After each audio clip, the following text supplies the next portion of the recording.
공룡은 지구가 아닌 제2하늘 영의 세계인 에덴 동산에서 아담의 애완동물로 창조되었습니다. 그러나 아담을 호위하던 그룹들을 부러워하였습니다. 결국 사단의 미혹에 넘어가 그룹처럼 되고자 선악과를 따먹기 위해 돌진했습니다. 이때 하나님의 제지를 받고 공룡 도발은 무산되었고 이후 저주를 받아 지구 곳곳으로 쫓겨나게 되었습니다. 이 사건은 지구가 아닌 둘째 하늘, 즉 영의 세계에서 벌어진 일입니다. 그러나 과학자들은 공룡은 진화되었다고 합니다. 공룡은 멸종된 것이 아니라 새로 진화하였다고 주장하고 있습니다. 1861년 시조새 화석의 등장으로 인해 공룡은 멸종된 것이 아닌 새로 진화했다는 것입니다. 그 거대한 최고의 동물이 진화되는 오랜 세월 동안 어떻게 먹고 살았겠습니까? 누가 먹이고 살았어요? 사람이 먹였겠어요? 그 많은 공룡을 진화하는 동안 뭘 먹여 살려요? 오늘은 일반적으로 알고 있는 공룡 진화론의 허구에 대해 풀어보도록 하겠습니다.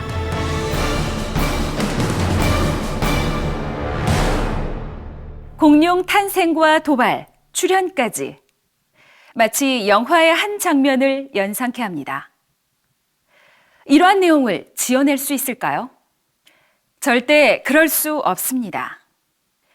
이러한 내용들은 이 세상 만물을 창조하신 전지전능하신 하나님께서 풀어주시지 않으면 도무지 알 수 없는 것입니다. 이재롱 목사님은 이러한 말씀을 풀어받으시기 위해 무수한 금식과 기도를 하셨습니다. 시편 62편 11절 말씀에 권능은 하나님께 속하였다 하셨습니다.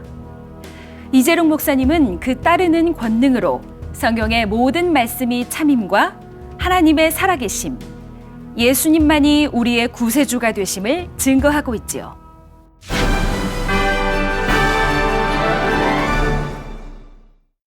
오늘날 지구에서 공룡의 자취는 더 이상 찾아볼 수 없습니다.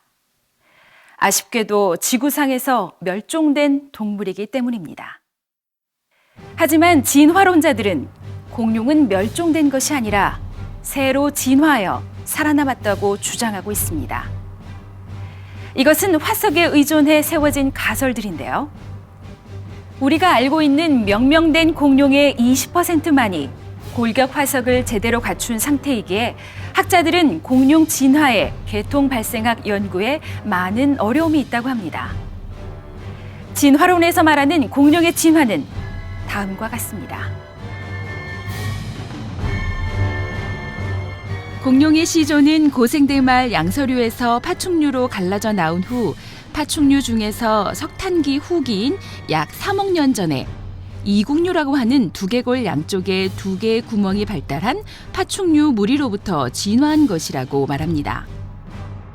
그 후 시간이 흐르면서 골격 구조가 변하여 공룡은 두 발로 달릴 수 있게 되었고 최초의 원시 공룡이 오늘날 아르헨티나에서 2억 2,500만 년 전인 중생대 초에 처음 출현했다고 합니다. 이 공룡은 몸 길이가 1m 정도의 육식 공룡이었고 이후 새로운 공룡 서너 종류가 더 나타났으며 초식 공룡이 이후에 나타났다고 합니다. 초기에는 공룡의 수가 적었으나 시간이 지남에 따라 더 많은 공룡이 나타나 공룡 진화 도표와 같이 진화되었으며 현재 정확하게 알려진 공룡은 700여 종이 된다고 합니다. 그리고 극적인 멸종 사건을 겪을 무렵 새로 진화해갔다고 말하고 있습니다. 이들은 공룡이 멸종한 것이 아니라 새로 진화하였다는 대표적 근거로 시조새 화석을 제시합니다. 고대의 날개라는 뜻의 시조새는 1861년 독일 바이에른 지방의 한 채석장에서 발견되었습니다. 약 48cm의 몸 길이를 지닌 이 화석은 매우 긴 꼬리와 잘 발달된 이가 달린 턱을 지니고 있는데 이 동물은 공룡과 새의 특징을 동시에 지니고 있었습니다. 교과서에서 시조새는 날개 끝에 발톱을 가진 파충류에서 조류로 진화하고 있는 중간 화석이라고 말하고 있습니다. 1859년에 찰스 다윈이 종의 기원을 발간한 지 2년 후 등장한 시조새 화석을 두고 진화론 지지자들은 이것이 바로 진화의 직접적인 증거라고 주장했습니다. 그 후 깃털 달린 공룡 화석도 추가로 발견되었습니다. 그러나 시간이 지나며 시조새는 중간 화석이 아니다라는 주장이 제기되면서 논란의 중심에 있습니다.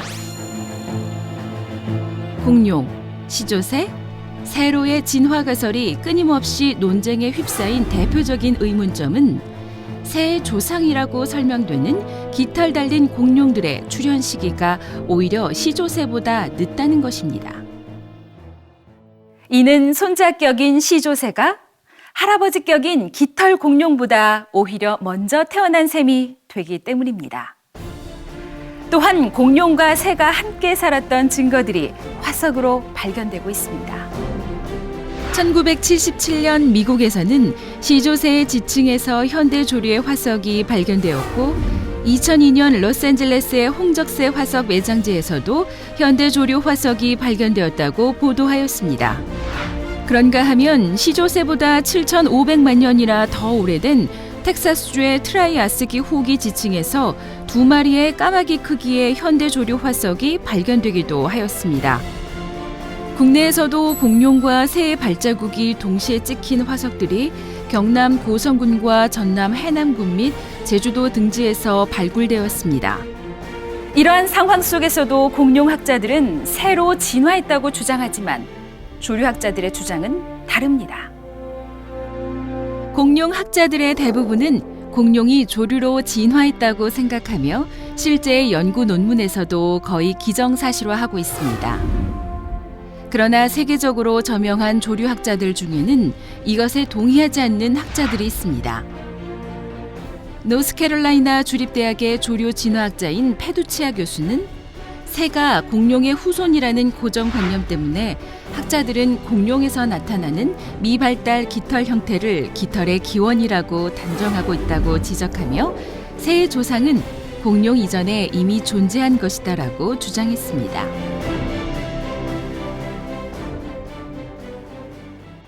진화론자들은 공룡, 깃털공룡, 시조새, 새의 흐름으로 진화되었다는 것입니다. 그러나 화석을 보았을 때 어떠했나요? 새의 조상이라고 말하는 깃털공룡의 출현 시기가 시조새보다 늦었고 공룡이 새와 함께 살기도 하였습니다. 또한 저명한 조류학자마저도 해부학적 근거를 들어 깃털공룡과 새의 진화가 무관하다고 말하였습니다. 전체적으로 큰 흐름 속에서 화석을 살펴본다면 공룡이 있는 지층에 깃털공룡도 있었고 시조새도 있었고 새도 있었던 것입니다. 이와 같이 화석으로 보여진 증거들은 공룡 진화론의 흐름과 전혀 맞지 않음을 알 수 있습니다. 그러니 공룡 진화에 대해 일관되었던 과학계의 입장이 최근 흔들리고 있는 것입니다. 진화를 입증하기 위한 진화론자들의 화석 조작 사례들이 드러나고 있는데요. 그중 1999년에는 필트다운인 인류 화석 조작에 버금가는 깃털 공룡의 조작 사례가 드러나 진화론자들로부터도 공분을 사고 있습니다. 시조새에 이어 1999년 11월 내셔널 지오그래픽지에 보도된 공룡과 조류 사이에 잃어버린 고리로 알려진 깃털 공룡 아케오랩터. 중국에서 발견된 이 리아오닝 겐시스 화석은 내셔널 지오그래픽지에 실렸을 뿐 아니라 1999년 10월 15일에서 2000년 1월 18일 워싱턴에 있는 NGS 본부의 익스플로 홀에 전시되었고 11월 14일에는 날개를 가진 공룡들이란 제목의 CNBC TV 프로그램을 통해 방영되었습니다. 그러나 이후 이 화석은 정밀 조사에서 새의 몸에 공룡의 꼬리를 붙인 사기극으로 판명되었습니다.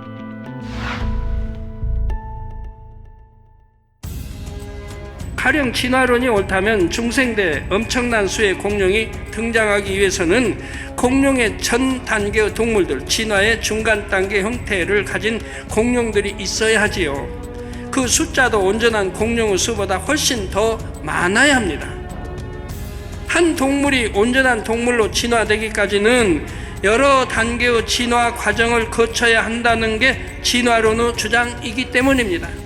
그렇다면 공룡도 마찬가지지요.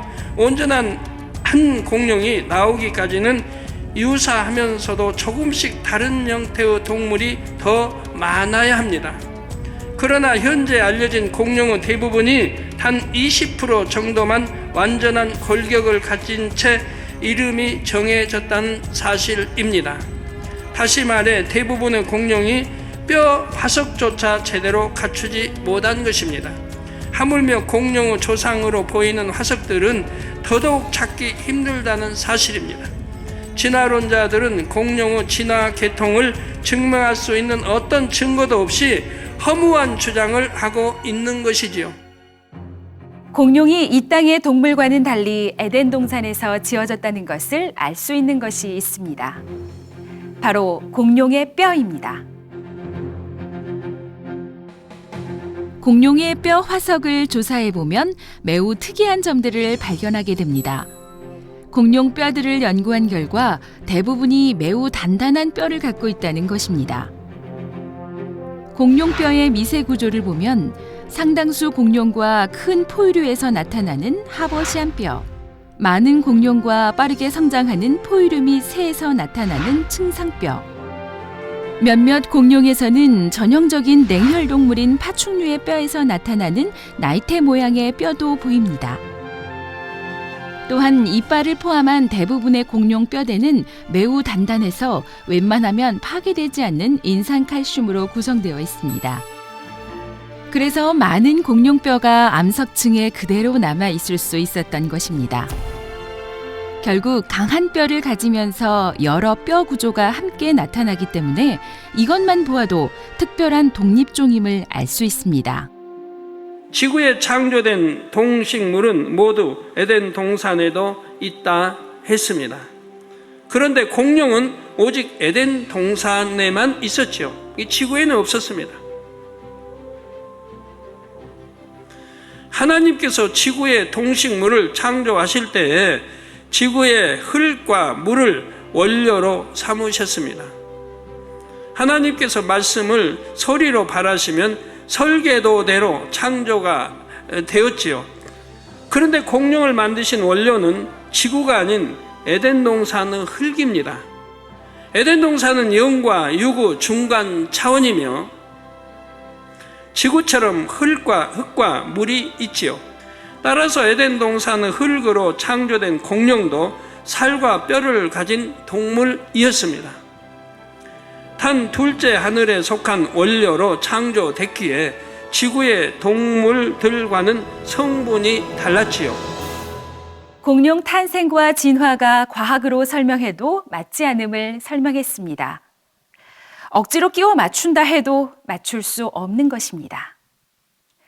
공룡 탄생은 하나님께서 풀어주시지 않으면 알 수 없는 것입니다.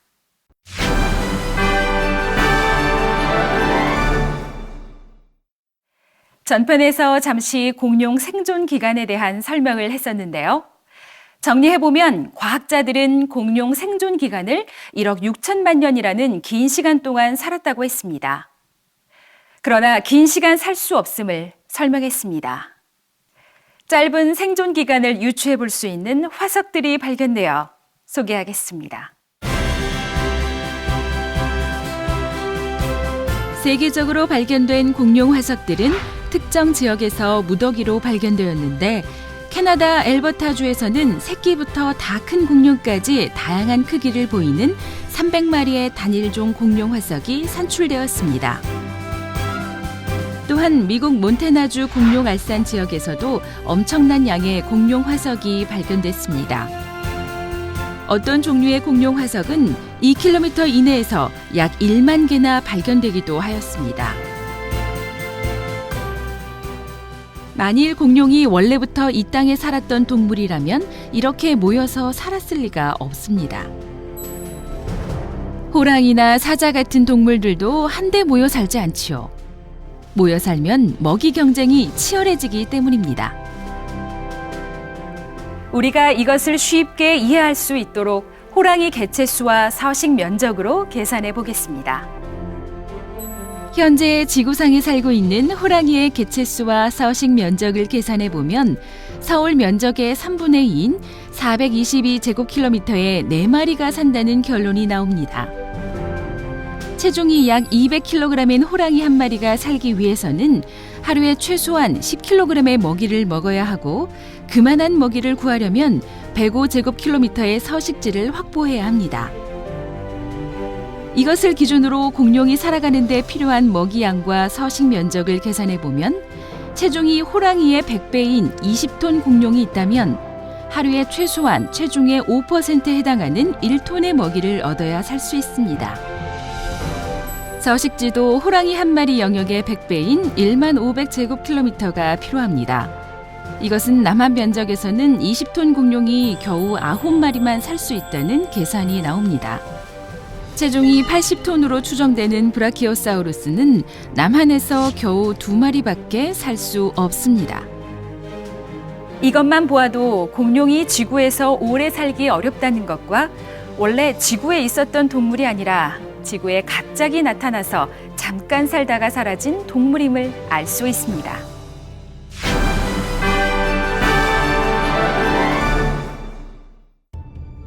하나님의 능력과 신성을 믿는 사람들은 이 말씀이 사막의 오아시스와 같습니다. 그러나 마음에 하나님 두기를 싫어하는 사람들은 하나님의 진리를 인정하면 자신들이 그동안 쌓은 연구 업적을 부인해야 한다는 두려움도 있을 것입니다. 아버지 하나님께서는 이 마지막 때에 그러한 지식인들을 포함하여 어떤 부류의 사람이든지 모두에게 구원의 기회를 주십니다.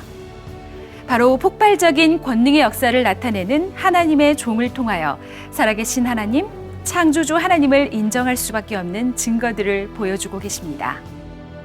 다음 시간에는 공룡이 지구에서 얼마 동안 살았는지 또 어떻게 멸종됐는지 말씀드리겠습니다. 창조와 과학 홍수연이었습니다.